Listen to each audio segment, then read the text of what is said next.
Okay, we are live. Good afternoon, everyone. I am Donna Richmond, the Chief of Diversity, Equity, and Inclusion for Montgomery County. It is my distinct pleasure to welcome you all to the beginning of Montgomery County's 2022 Black History Month celebration.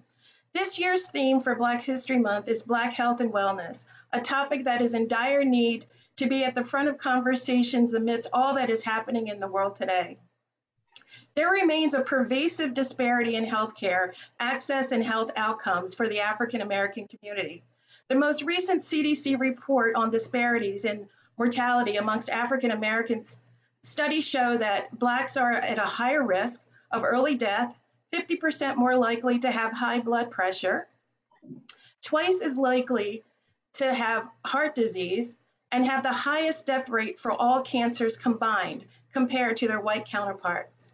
Over the years, scholars, activists, and government organizations alike have all attempted to place a source of the discrepancy in health outcomes. Many postulates identify the distinct mistrust in institutional medicine as one of the most prominent factors. However, mistrust in institutional systems only came as a response to decades of abuse and neglect of African Americans. Examples as recent as tennis legend Serena Williams almost dying during delivery when doctors refused to listen to her demands for better care. And as far back as the now infamous Tuskegee syphilis study, with an alarming number of other well-known examples that only strengthen this mistrust. Moreover, poor health outcomes for African Americans could also easily be attributed to racial discrimination. Even recently, there seemed to be a pervasive idea, even among white doctors, that Black and brown people are dying more with COVID because it's our fault. But really, this was just a latest mirror of inequality. From explicit prohibitions of African American access to quality care during the Jim Crow era, through common socioeconomic barriers presenting the same access to today's healthcare systems, leading to African Americans being more likely not to have seen a doctor within the past year, solely because of cost. As a recent study found, there was, even after removing barriers such as education and socioeconomic class, African American women endure more complications during pregnancy than any other group in the United States. The research they conducted ascribes a leading cause to a prolonged experience of racism. Could I call you back in like about an hour? I'm in a training right now. Nevertheless, the African I'm sorry. Demonstrates its resilience. Okay, I'll talk to you in about an hour. And time again. Sorry to interrupt, but could everybody mute themselves if they're not speaking? Toddy or onions in your socks to rid of a cold. I'm sure many of you remember that, as I do. African American communities have found ways of restoring health. More recently, there's been an increased dedication to self-care regimes, an increased interest in vegan and vegetarian diets, and advocating for equity in healthcare. So today, I celebrate our pioneers in health and wellness and those who are leading the charge today. However, let's also remember the critical importance of improving STEM education as a priority. We need more Black educators in the sciences, more inventors and researchers, more psychiatrists and other physicians and surgeons. To ensure culturally competent care, our health and wellness professionals should more closely mirror the population it serves. But that's not the case in the United States today, and the lack of diversity among physicians and other health and wellness professionals can mean the difference between life and death in the Black community. So, in the spirit of a long legacy of understanding health and wellness, over the course of the month, we will explore Black health and wellness from the frames of holistic health and wellness, maternal child health, mental health and spiritual health, before discussing COVID-19 in the Black community. I look forward to learning and growing with you as we go on this journey together, and I hope that you enjoy today's program. At this time, we'll be led in prayer. Let us pray. Thank you, Lord, for this day, a day to celebrate Black history through this Black History program. We thank you for this opportunity to learn more about Black health and wellness through Holistic Wellness Today. Open our eyes to see, our ears to hear, our hearts to receive, and our minds to understand. Help us to learn more and come out better today with what we will learn. Be with us and bless each and every participant on this program today. In Jesus' name, amen.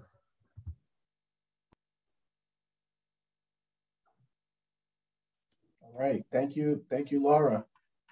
And good day, everybody. My name is Hakeem Jones. I'm part of the Black History Committee.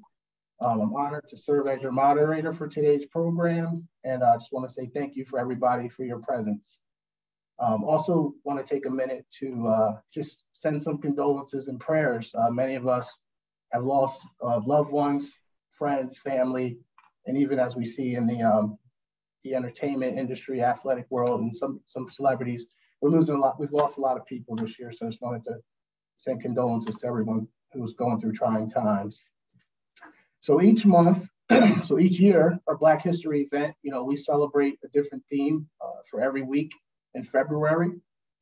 The program has a great lineup of panelists, speakers that are going to bring you tons of wisdom, going to bring you some knowledge and encouragement, around the 2022 year. This year's national theme is health and wellness in the Black community. So with that said, we're going to get started with this program, and I would like to hand it over to the dynamic choir director from Ebenezer Methodist Church, Mr. Henry Haley. Amen. Good afternoon, everyone. I hope you all can hear me. Just nod if you can hear me. All right. I have the awesome task of doing the Black National Anthem today. So here's a little something for you all.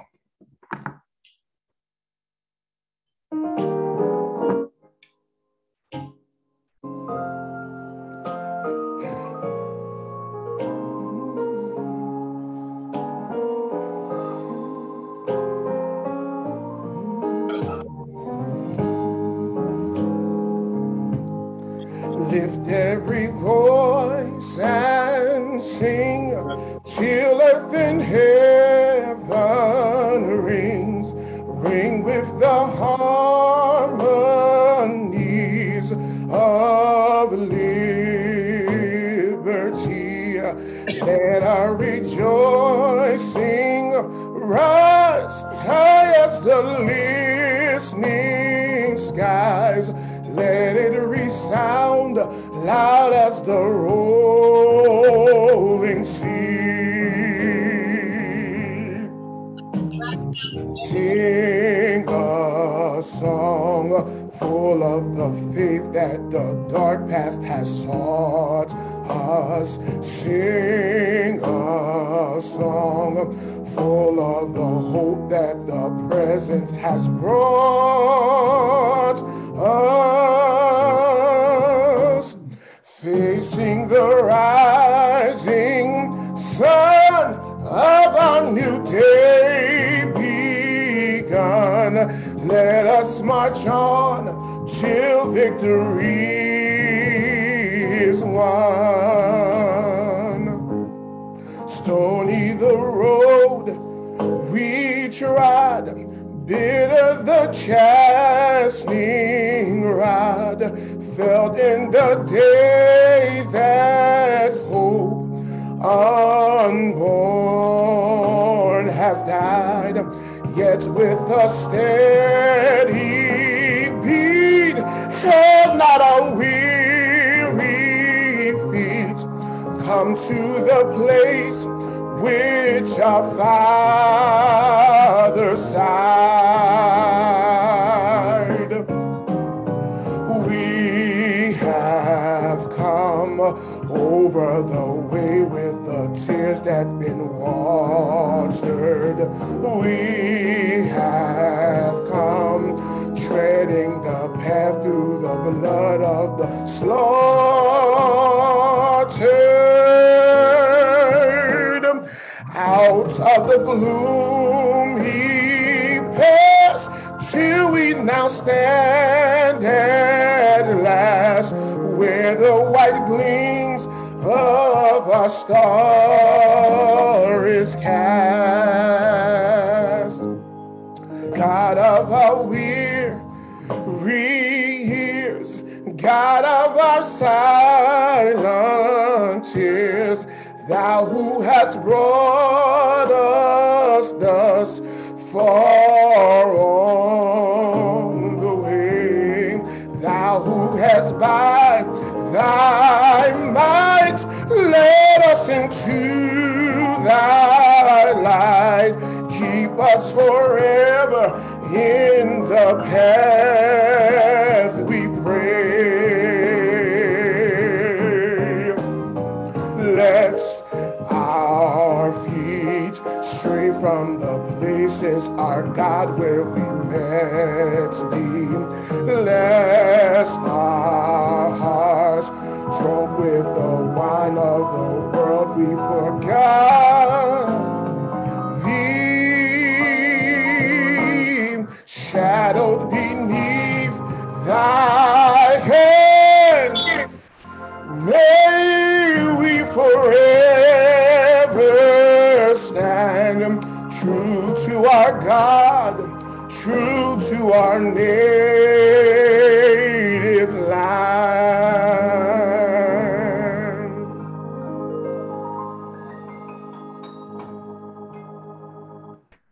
Thank you, Henry. Thank you so much. You're welcome. Thank you. So one joy of this program is that we get to invite some of our most talented folks from throughout Montgomery County. So each week you will have an opportunity to hear from some amazing artists.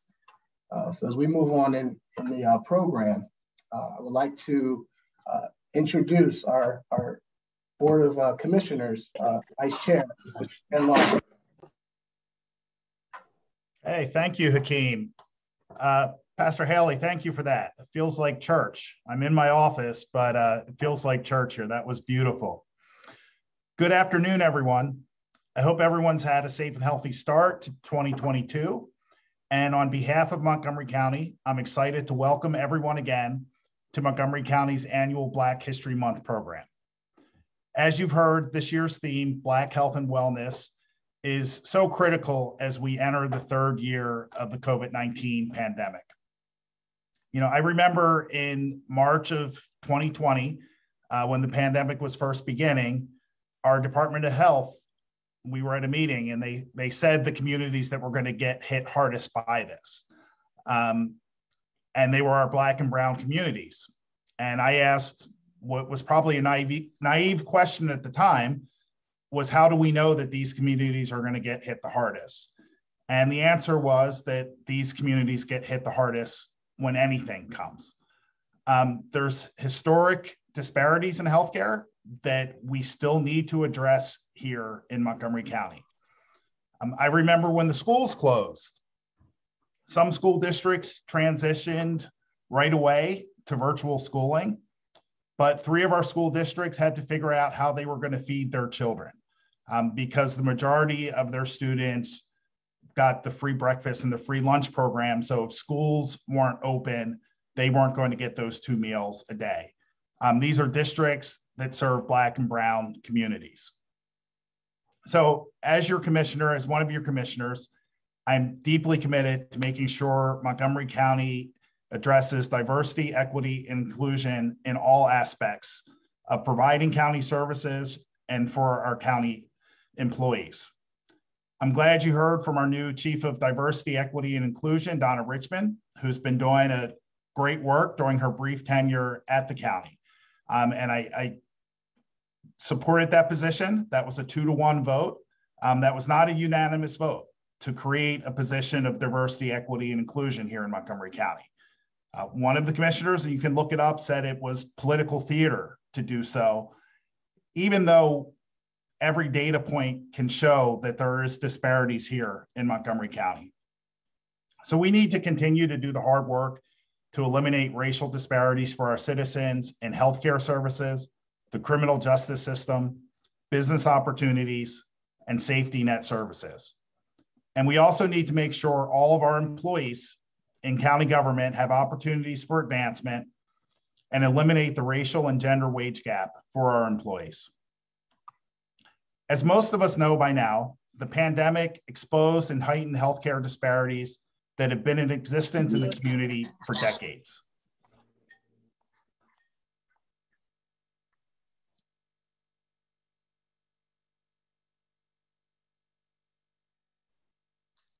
Commissioner, you're muted. You're muted, Commissioner.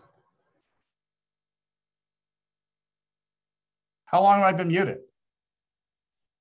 Just briefly. Just briefly? Okay. Only a few seconds. All right. I was singing during that time, so it probably, so you were saved from that. But to help combat those alarming outcomes during the pandemic, we've worked closely with trusted community leaders to encourage everyone to report race data so that we can accurately track the equitable distribution of services such as vaccines and testing. We've held town halls addressing COVID questions specific to Black and Brown communities, and we've worked hard to locate convenient COVID testing and vaccination services in Black and Brown communities. In addition, we've provided mobile vaccines to vulnerable populations in targeted areas and to those experiencing homelessness. And not only are we working on direct healthcare issues, but we are also committed to improving other factors that impact social determinants of health, such as helping minority entrepreneurs start and successfully run their businesses, making sure individuals and families in need are well fed by helping keep the local food pantry stocked, and working hard to create affordable housing opportunities here in Montgomery County. Given the historical, structural, and social racism in the healthcare system in this country over the years, it's no wonder that there's distrust and skepticism in our communities of color. And though holistic health remedies have always been a part of healthcare in the Black community, and I did smile when Ms. Richmond was talking about the onions, and I can remember hearing some of those from my grandparents and aunts and uncles. I can understand how it has started to become more prevalent and shared now, and I'm excited that we'll get to hear more about these alternative methods today. And my pledge to you is that Montgomery County will continue to lead efforts focused on equity in the prevention, testing, and treatment of all diseases and in overall wellness for all of our communities. And while we set aside this month to celebrate Black history, each day we recognize and remember the rich history and extraordinary accomplishments of Black Americans in building our nation and helping it accelerate into the future. Black history is American history. I'm proud that our Department of Health and Human Services, in partnership with local community leaders and employee volunteers, has for more than a decade highlighted the significant contributions of Black Americans each year during Black History Month. And though I do miss the in-person event, and I especially miss the food, I'm happy to see more participation and engagement with these virtual events. And I hope these conversations continue well into the future, not just during February, but all year long.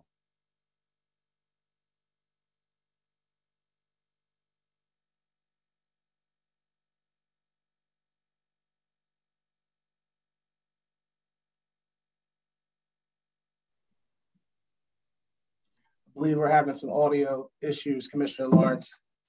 We can see you speaking, but we can't technically hear you. Coach Adrian Turner, Shanita Fields, and Florina Douglas. Each of you is a strong leader and a role model in our community and our healthcare system. You're a source of inspiration for all of us. And I hope that everyone who is participating this afternoon enjoys the program and is able to enjoy us for more conversations as a part of this series. And back to you, Councilman Jones. Thank you. Thank you, Commissioner Lawrence. So I would like to introduce Lynn Bliss, one of our committee members. Lynn, you can unmute yourself. And I think am I unmuted? Good. Okay. Good morning, everyone. Good afternoon, actually. For our segment on an honoree and acknowledgement, we would like to take a moment to recognize Joyce Glover in appreciation. She was one of our original Montgomery County Black History Month committee members back in 2004, and that's her. I was on that committee as well, and sadly we lost her last year. She supported, participated in, and attended most of the yearly celebrations when she could, and her contributions for each program component were always thoughtful. When the brochure was put together, the original brochure, she was likely the first to complete it for print. She was a bright spirit, and Joyce Joyce said there were always times she was always taught to share with her family growing up in a large family, and she always did, sometimes bringing pizza for the entire committee. Joyce also shared her wisdom, her faith, her love of purple, the color purple, and the Steelers, her beloved Steelers, because she was from Pittsburgh. We miss Joyce's presence, but she left a legacy of love and encouragement. Thank you.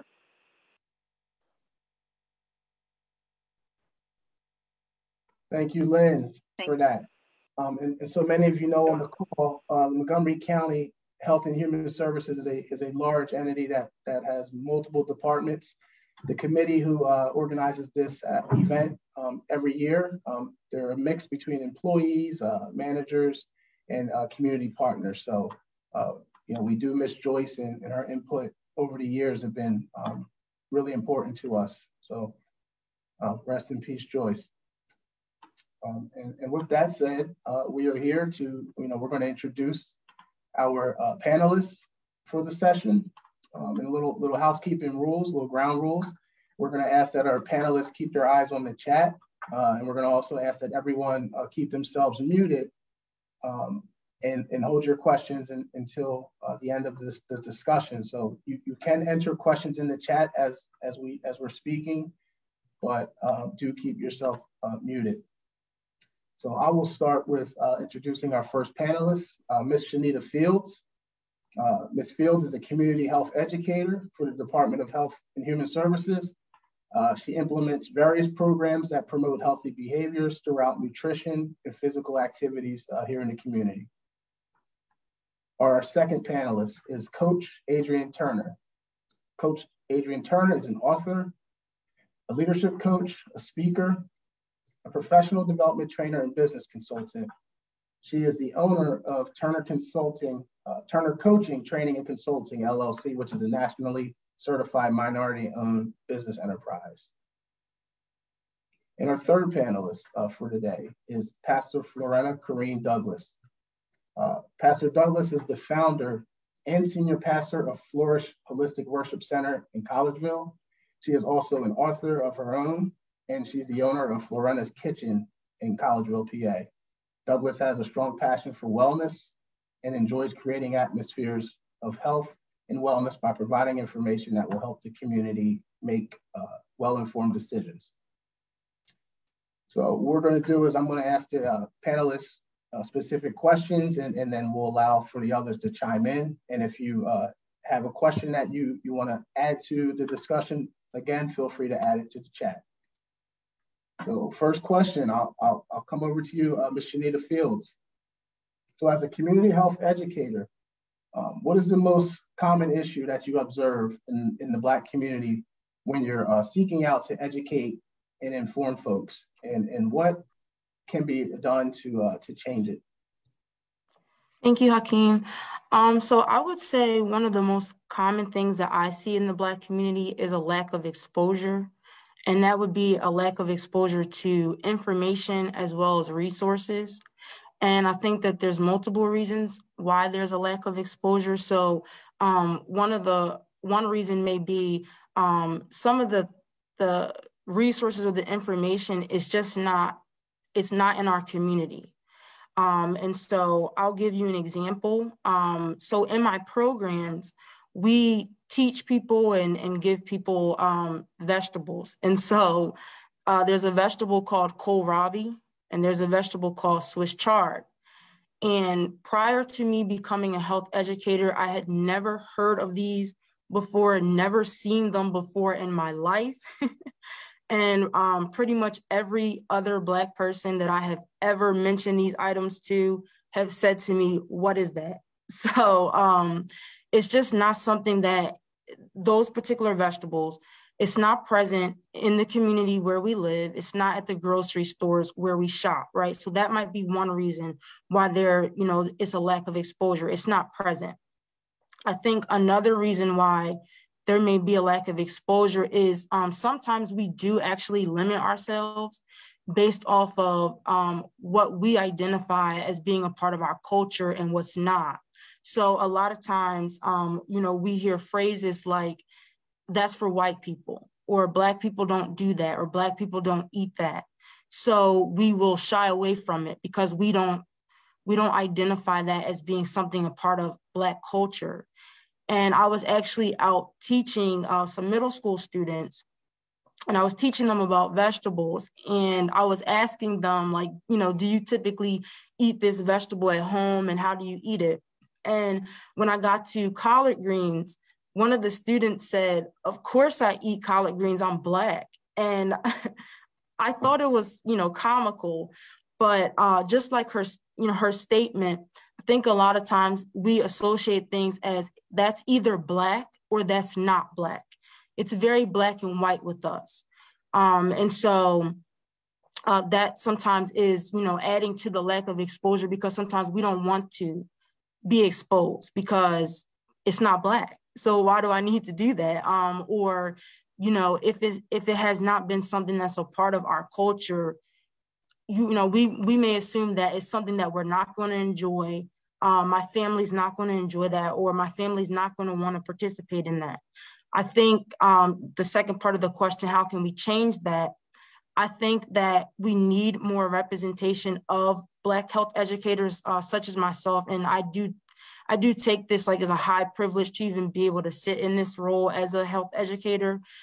We need that representation. People need to see people who look like them and are exposing them to information. So just like, I said, I'm sharing about kohlrabi and Swiss chard. Yeah, I had never heard of it either, but I'm now coming back and exposing my own community to new resources. Some things we're learning together, or, maybe there are things that maybe I've just, maybe I have exposed myself, maybe I have learned about it, but now I'm able to bring it back to my own community. And I think the more Black people who participate in something, it becomes like more a part of the Black experience, because I think as a whole, like we're a group of people who we're really big on community and like word of mouth and like the support system. So it's like, if my whole family is over here doing it, chances are I'm going to do it too. Or if I have my neighbor, my cousin, my aunt, my friend, they now do it and they look like me and they identify with my background, I'm going to be more likely to also participate in it. Thank you, Shanita. Do any of our other panelists want to add or comment on that question? And no pressure. All right. So we'll move on. In this question, I'm going to send this question to you, Coach Adrian Turner. I'm going to send this question to you.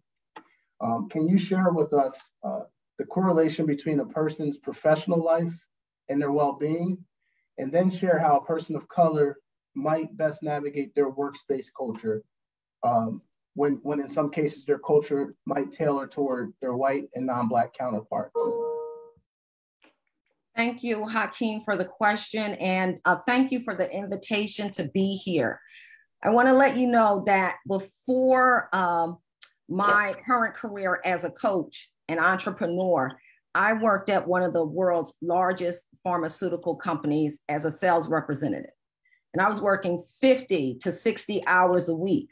I was the only African-American woman in the entire county of any pharmaceutical company working at that time.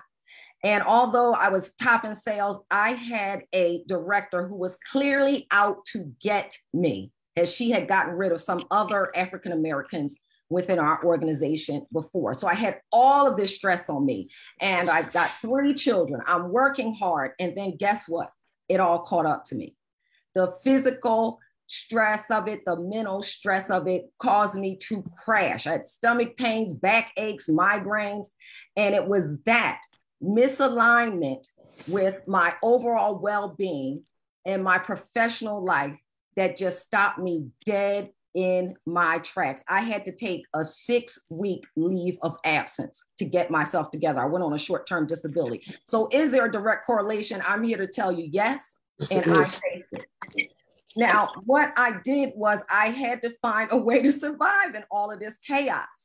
And that's what led ultimately to my career change. Because what I know is that when you are not in harmony with your values and your beliefs, it can make you think you're not good enough, you're not worthy enough, you're not smart enough, and our differences are seen as a disability. And so I started a morning routine, meditation, podcasts, journaling, practicing gratitude. So I made changes in my life and set personal goals alongside of my professional goals. I set boundaries for myself. So I was comfortable saying no to people. And then I gave myself grace, right? I went to an all-girls high school. If anybody knows Philadelphia Girls High, that was me. They taught us go, go, go, and you can do anything. And so I almost had this perfectionist attitude. That's why I said I had to learn to give myself grace. Now, in the corporate world, we know that some women face what's called the glass ceiling, but as African-American women, we face what they call the glass cliff. Imagine that. So the best way that I found to navigate in corporate America was to have a strong set of values and beliefs. Now, your values are your guiding principles. It's how you operate day to day. They're core to how you navigate the world. And before that, I was just going about my business, not being purposeful. So I learned that my core values are family, meaning I value quality time with my husband and my children and my grandchildren. My values are autonomy. I like to work independently. My values are trust. I want to be seen as someone that is a person of integrity and value those who are. And that helped me navigate the spaces where most times I was the only woman or the only African-American woman. And I adopted this motto: if it doesn't evolve me, it doesn't involve me. So I declined some opportunities because they didn't align with my values. And I talk about the importance of values and beliefs because your mindset, the way you think, it ties directly to your physical health. And the way that we're set up, so to speak, the science of it all is that we have like 40 to 60,000 thoughts per day.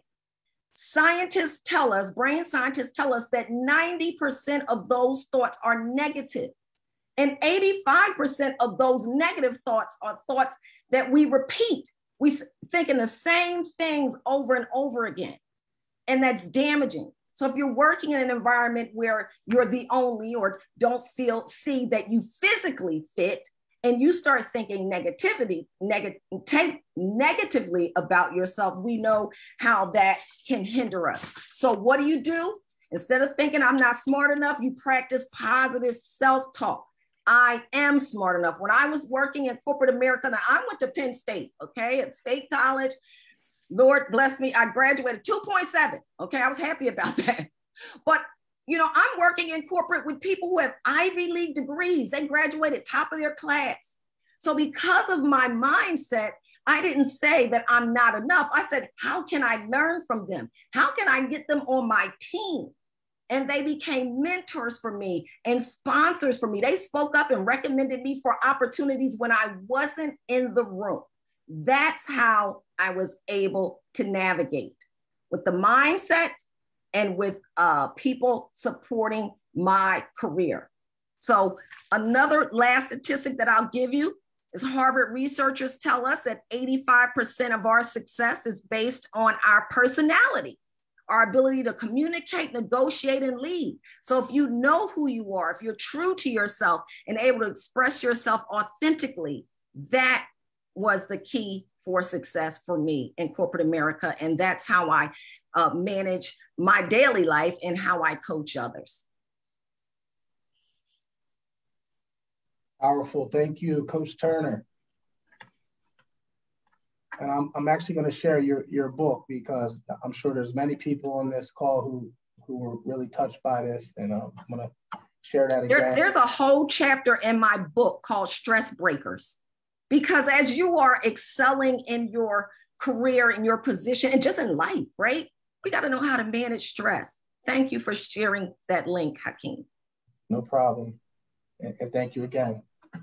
So I'll remind you that if you have any questions, our guests, you have any questions that you want to throw at any of the panelists, do feel free to put them in the chat, and we're going to have a wrap-up session. So, but I am going to move on to our next and third panelist, Pastor Lorena Douglas. Ms. Douglas, what should we as a community focus on when it comes to the COVID-19 pandemic and its impact on everyday citizens? What insight could you lend regarding the disparities that our community faced and that have led to a high number of hospitalizations and unexpected deaths? Thank you so much, Hakeem, for having me here. Blessings to everyone that is here. That question is so full and it's so loaded. When it comes down to COVID-19, COVID-19 does not discriminate against anyone. It is attacking people all over the world, whether you are Black, white, Chinese, Mexican, in Indonesia, it does not matter. COVID is not prejudice. And so first of all, we have to realize it's not a Black disease. It's not a white disease. It is a disease period that will affect people in various ways based on their underlying conditions, whether you're vaccinated, whether you're not vaccinated. If you have pre-existing conditions, COVID, and you catch COVID-19, whether you are vaccinated, double vaccinated, boosted, the likelihood of you surviving and thriving and not having residual effects is very, very slim. And unfortunately, in our communities, and I'm talking about the African-American communities, we have pre-existing conditions that are to our lifestyle that dates back to slavery.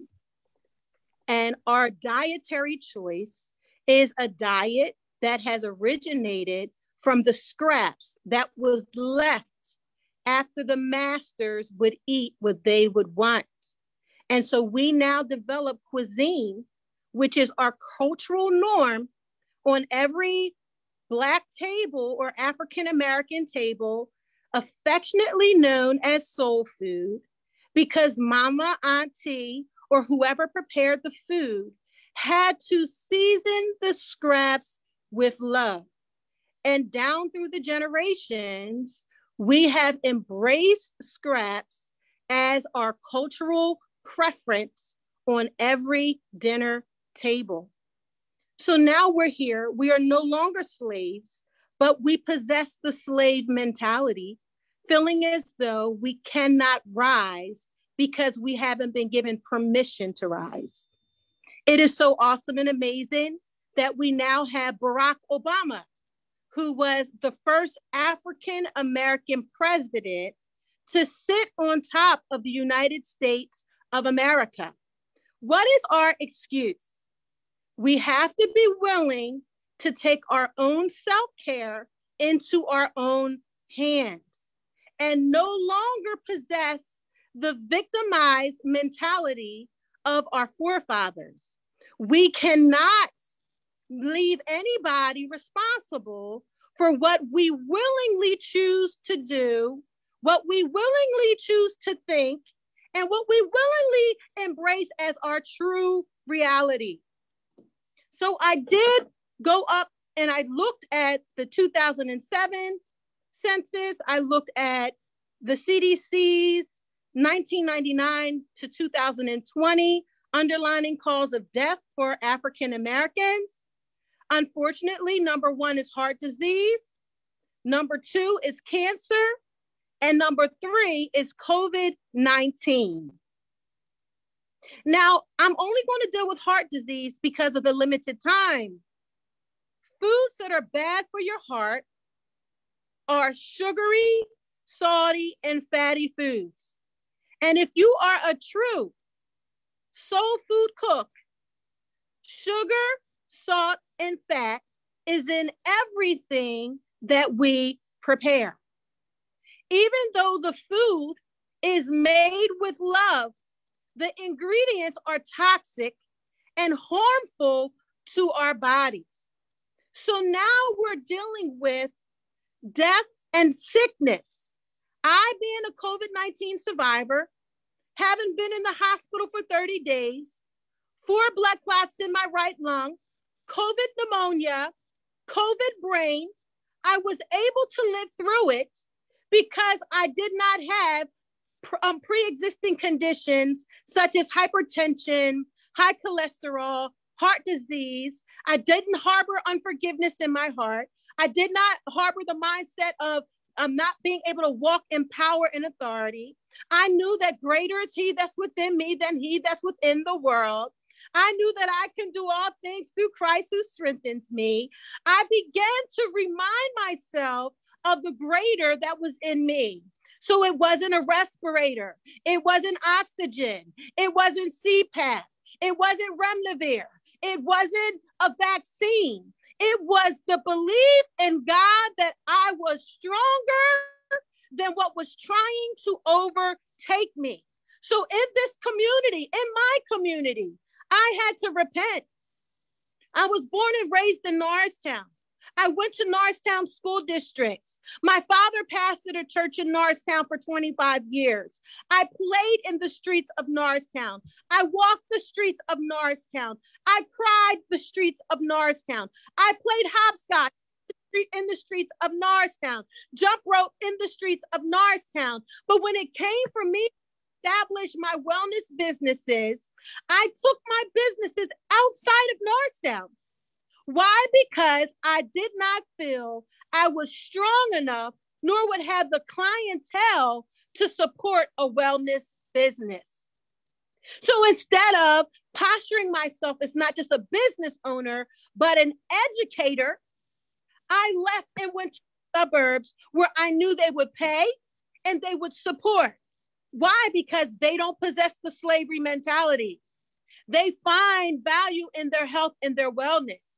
They are okay with going to sleep and going to the gym and hugging a tree. These are things that are not mentioned in our Black communities. But I'm excited that 1127 Sweet Street is going to open up. And it is all about wellness. And it's all about nutrition. And I'm going to deal with the food desert that's in Norristown. And Norristown may not be the world, but Norristown is my starting place. It is my world. It is my beginning. And so I'm going to deal with the heart disease, the cancer, the unintentional injuries, the homicide, the stroke, the diabetes, the chronic lower respiratory diseases, the kidney diseases, the septicemia, the unforgiveness, the bitterness, the backward mindsets, the unwillingness to change. We're going to deal with this one person at a time. So yes, my dear, it is a lot of work that needs to be done. But ultimately, it's me. I'm the reason. Ultimately, it's you. You're the reason. This is why COVID-19 is running rampant in our communities, because we have not risen up and taken our stand and taken our health and our wellness into our own hands. And with God's strength and his guidance, and with us locking arms with each other, we can rise out of these cultural norms and establish a new norm and be all that we can be, fulfilling God's purpose in the earth. God bless you, Brother Hakeem, and everyone that is listening. Thank you. Thank you, Florina, Pastor Douglas. And thank you to our amazing panelists for one, finding the time to be here. As you know, Black History Month is a busy month. So when you're important and you're popular and you reach people, trust me, your calendar fills up and there's a lot going on. So thank you. So with that said, we are going to get into our wrap-up session. Anyone that has, we're going to ask 2 questions, but we also welcome any questions from the chat. So I'll start with the first question for either panelist. You'll just answer as you see fit. So what societal systemic factors have affected Black health and wellness? That's one question. We may have touched on it. And then what gives you hope about the future of Black mental health and wellness in America? Anyone feel free to answer those questions. What gives me hope is that there are more people are waking up. More people are looking beyond the Tylenol and the aspirin. They're looking beyond the vaccines. They're looking beyond what others do. And we're now beginning to say, what can I do? When you get sick and tired of being sick and tired, you're going to do something. And so I am so excited. I believe that we are waking up as a community and we're no longer sitting silent, and we're going to break out of this slavery or victimized mentality. Yes, we were victims, but we don't have to stay victims. We can shift from being a victim to being victorious. And I believe that we're doing it. What gives me hope, in addition to what Pastor Douglas said, I'm on fire. I'm ready to conquer the world after just listening to her, by the way. But what gives me hope is the work that I see other people doing. Hakeem, you and I are on the Dr. Frank E. Boss's Black Social Justice Fund, where we've been working to have a fund set up so that money goes directly into nonprofits that are Black-led or have Black power-focused initiatives. You all in Montgomery County are part of a racial equity learning community. And so you're being active, and that is what gives me hope. People are being openly active and getting involved. And so young people, educators, I'm full every time I open up my Facebook page or I see what's going on in the world. I know we are not going backwards. After 2020, we have pulled the Band-Aid off, the scab is off, and we're regrowing in a beautiful and new way. Not saying that it's going to be easy, but we are a more resilient persons, as what I see in the world right now. Yeah, just to add to that, I think that a lot of the things that Pastor Florinda stated are true, but I do just want to acknowledge that because Hakeem, you asked about societal and systemic factors, and I do think that we have to acknowledge that institutionalized racism has been embedded in so many things, and that's not just in the past, that's not just history, but it's present day as well. So it took years to weave a lot of the policies, the systems, and the structures. So it also takes some years, to unravel those things. So it's definitely not an overnight thing. And a lot of the institutionalized racism has affected literally every aspect of life. It's kind of a shame because one day I sat down and wrote a list of literally everything. I could think of every aspect of society where racism is present. Our housing, our banking system, our educational system, the prison system, literally everything, just the list goes on. But I think what gives hope is that we are having these conversations.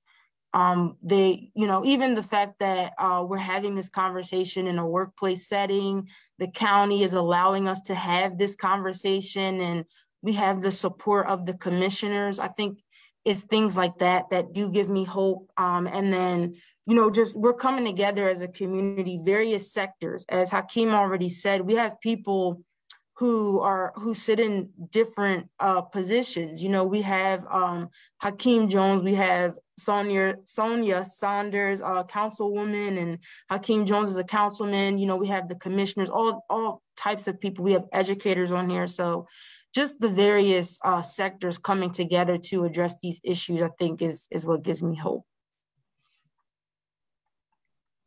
Thank you, Shanita. Very well put, and right on for everybody, all of our panelists. So what I did was I shared in the chat this event. Again, it's an annual event that we have. We're going to be meeting every Wednesday of this month, starting at 12 noon. You can register for the link. We have some dynamic speakers. We have more performers, and just education, knowledge, and empowerment coming your way. So what I'll do is I'll leave a second for anyone in the chat who has a question, wants to make a comment, or anybody that wants to unmute themselves and say something. I'll leave that open right now. I want to know from Pastor Douglas, what do you expect from the community, or what can Narsonians expect or do when you bring the business that you just talked about to Sweet Street? I think ultimately be willing to have a listening ear and posture yourself as a student of a new life. Be willing to embrace a new norm, and be willing to go through the pain of change.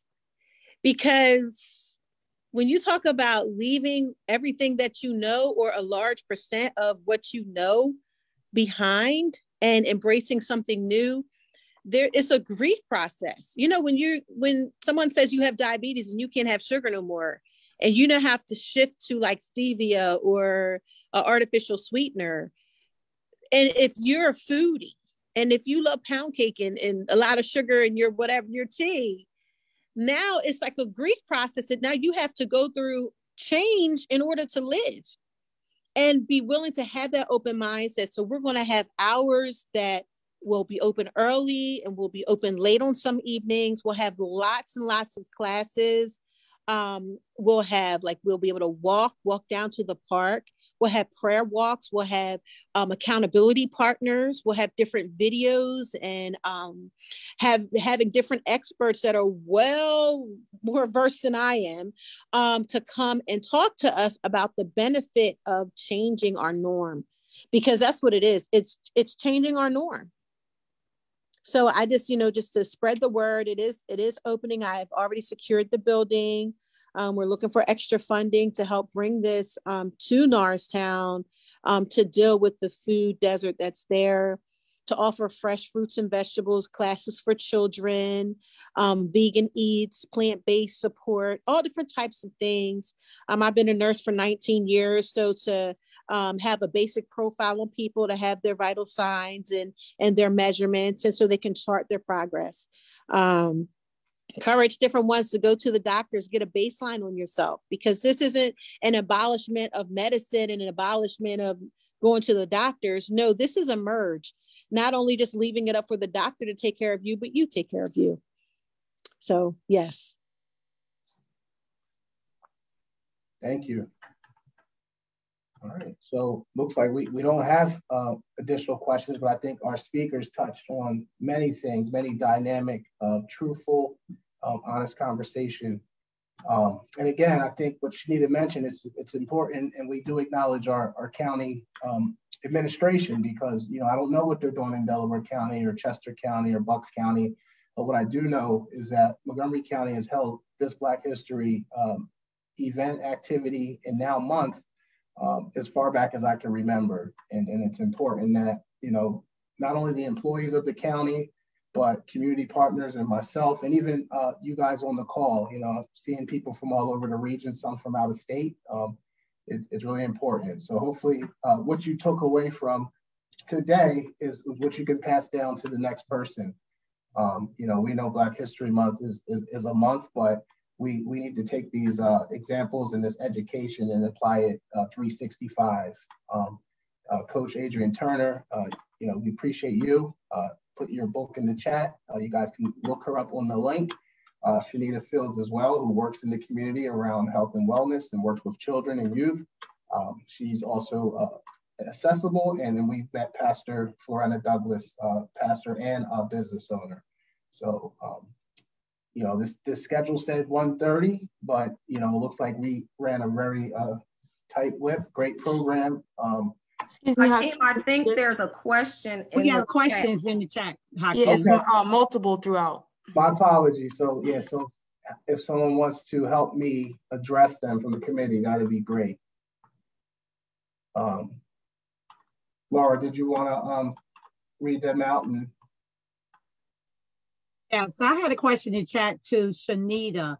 I'm very interested in that. I don't even know the name of it or how to pronounce what she said, that I never heard of before either. But I'm interested in knowing more about that. I don't know if it's a fruit, a vegetable, a food, or whatever, but I'm real interested in knowing more about it. So I want to know, Shanita, what are you doing, or what can you do, or do you have any plans on possibly educating other Blacks, other than your family or friends, about this food, or, you know, some other foods that possibly the Black community never heard of, or not even eating? So we, with the county, we actually have a community garden in Norristown called the Norristown Sprouts Community Garden. And Dave, if you're still on, if you don't mind dropping that link in the chat, or Tammy, but there's a garden in Norristown for residents, and we do a lot of education there. So that is a time for people to get exposed to things that they would not normally eat. And so, you know, we learn together. So I would say that would be a starting place. But again, that's the Norristown community. But I do go throughout. I'm an educator for the entire county, but right now my programs are most prevalent in Norristown and Pottstown. okay, thank Hakeem, you. while we're looking up those questions, I thought I would just offer a little bit of information on how to build those relationships in the workplace and navigate that space so that you can be successful. And because that helps with your mindset, right? I talk about in a lot of my speaking about having a growth mindset versus a fixed mindset. If you're interested, read the book by Dr. Carol Dweck. It's called Mindset, the New Psychology for Success, because it's all about the way that we think. But when you're meeting people, because that's what helped me to become confident and more in control of my career. You know, instead of asking like, how's the weather? Ask questions like, what keeps you up at night? What excites you about your work? What's a skill that you have that has helped you reach your goals, right? So that gives you information about that person that you can build on and start building that relationship. And I just wanted to offer those few little tips, because oftentimes it's hard for us to approach someone that we don't know or that doesn't look like us. And that gives you an opportunity to start those conversations and build that relationship out. Thank you. All right, thank you, Coach. So I did find some of the questions, so I'll read one. One of the wrap-up questions. So as a white or white passing person, how can we pass on resources and information in a way that recognizes our privilege, in a way that recognizes our experiences aren't always shared? And that person have noticed that health disparities, especially when it comes to COVID and the vaccinations in their own family across racial lines. So that person also wants to promote health and wellness. And what are some suggestions from panelists on how they can share resources and connect?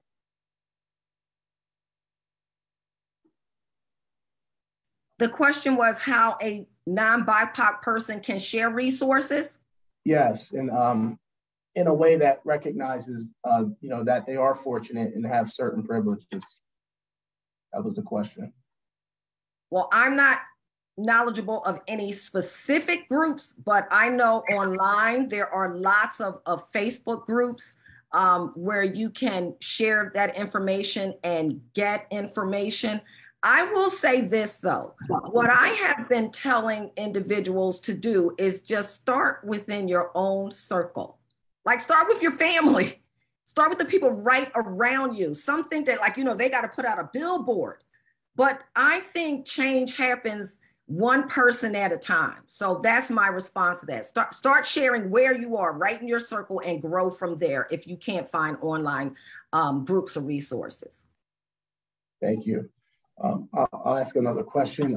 Pastor Douglas, how do others help? How do they address their grief, and what are some things they can do to address the grief process?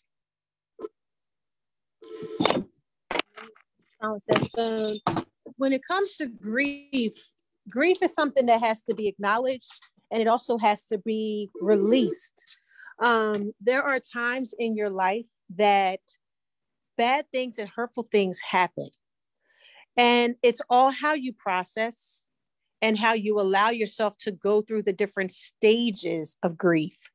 So I don't want people to say, oh, don't grieve. You know how some people, oh, just bless God. They're with someone else now. They're with the Lord. And no. You cannot tell a person that is going through a great loss to be in this mystical false reality that all well, because now they're dealing with a void, but they have to allow themselves to cry and allow whatever has happened to come to a place of closure. And you have to have healthy healers around you, people that are willing to fill your ear gates with the proper words of encouragement, to be like medicine, to allow you to feel the pain, acknowledge your loss, acknowledge your feelings, acknowledge the questions that you did not have answered, acknowledge the missed opportunity to show love and kindness, acknowledge it, forgive yourself, and allow the wound to close. If you're having problems with grieving and it's not lifting, after maybe, I would say 6 weeks, if you're still tore up and you cannot move past it, I would advise you to seek out professional help to deal with your grief, because sometimes something can start off as very natural, and because of the prolonged grief, it can cause a chemical imbalance, and you might need some assistance with maybe some type of medication or some type of herbal supplement to help to get you back on track. Try deep breathing, try praying, try listening to music, walks in the park, surrounding yourself with healers. What I mean by that, people that have love in them, that you can feel comfortable around, you can be yourself around. And above all, seek the presence of God, because he indeed is the God of all comfort. I hope these words of encouragement help. Thank you. They definitely did. Cool. Any other questions, any additional questions from the chat? Or anybody want to unmute and ask a question? I have a quick comment. I love the idea of having a garden in Norristown, but I want to encourage everyone to start small. You can plant stuff in pots. I sold my house, moved into an apartment, and I still had 2 tomatoes on my patio, which was very small. And the children love them. Like, the kids come by and they just pick them and pop them in their mouths. And also what I wrote in the chat earlier, if you yourself block something because you don't like it and never introduce it to your children, that's a disservice. I have a lot of nieces and nephews, and I have a lot of nieces and nephews in their 30s, and they have kids, and, oh, I don't like watermelon. I give their kids watermelon, the kids love it. I give them strawberries, they love it. I give them kiwi. Oh, I never ate kiwi, but your kids love it. So encourage that. And I want to thank everyone for participating. I really, I looked up Florina's cafe, couldn't figure out where it was. And then I was driving in traffic one day and I was like, oh, that's where it is. So thank you so much. Thank you, Denise. All right, any other questions or comments? Can you hear? Yep, I can hear you, Lynn.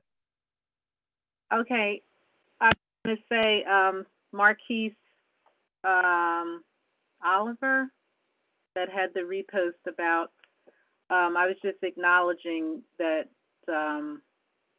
I was understanding what he was saying, because as I was listening regarding that people have, you know, people's experiences aren't always shared the same. I just wanted to make sure that we did not oversimplify, just throughout the whole month, actually, because we don't see things always in black and white because we can't afford to. So I just wanted to be mindful that we are all different. We are diverse people, black, white, brown, green, and our decisions reflect our experiences as well. And by the way, there is a new, they're still finishing the place. It's going to be, I think, a holistic soul food on Johnson Highway. I want to say, is it Mrs. T's, Miss Mama T? Anyway, if you pass by it, they're still doing the construction. It's at the same location that used to have Snap Fitness, and it's next to Joe's Water Ice. So that'll be a welcome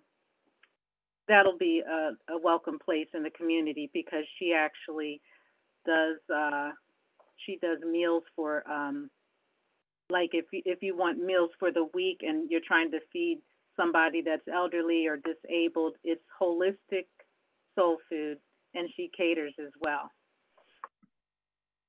Thank you, I have it. But anyway, that's it. I'll just put it in the chat.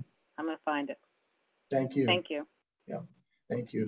And if I could add, we're at a time now where there is an abundance of funding that has been made available, both at the local municipality level and the county level. So you might hear of the American Rescue Act and American Recovery Act funding. So visit your township websites, visit your county websites. It is a time period where a lot of these funding streams are going to become available to small businesses, residents, companies, and people who are out helping folks. So don't count that out. And while we're a county-sponsored Black History event, this call has tons of resources. So if anybody on the call that might want to share a word or two about some resources that may be able to positively impact not just the Black community, but all communities, feel free to unmute yourself.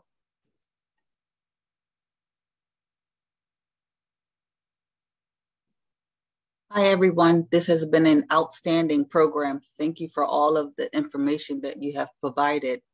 Montgomery County Home Visiting Program have nurses, resources for new parents. So as an extra support system, because being new parents can be very challenging, but it's a fun time, but it can be very challenging. So we do have free services available for those who need social support or even maternity care, and it's free. So you can access it on the Montgomery County website. And Farena, where is your shop in Collegeville?